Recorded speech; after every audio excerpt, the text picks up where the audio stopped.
Tepis isu pindah agama, ini alasan Maria Vania pakai hijab.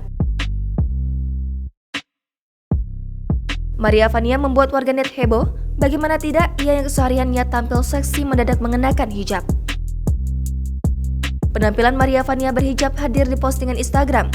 Ia mengenakan mukena berwarna putih dan menuliskan permintaan untuk dinikahi.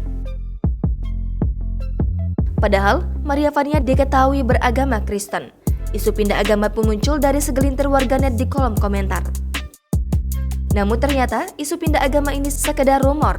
Sebab faktanya, alasan Maria Vania menggunakan hijab karena keperluan syuting. Aktor Kausar Hartayudana memperlihatkan video saat kru mengambil video Maria Vania sedang sholat. Tak sendiri, ada beberapa artis lain seperti Yama Carlos, Billy Syahputra hingga Syahnaz Sadiqah.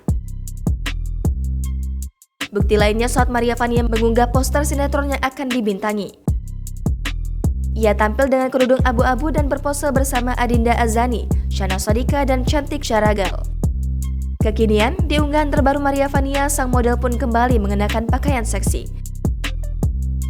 Tidak ada lagi kerudung yang dipakai seperti beberapa postingan sebelumnya.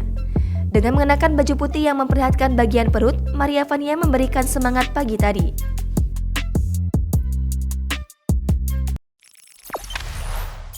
Jangan lupa subscribe, share, komen, dan like ya!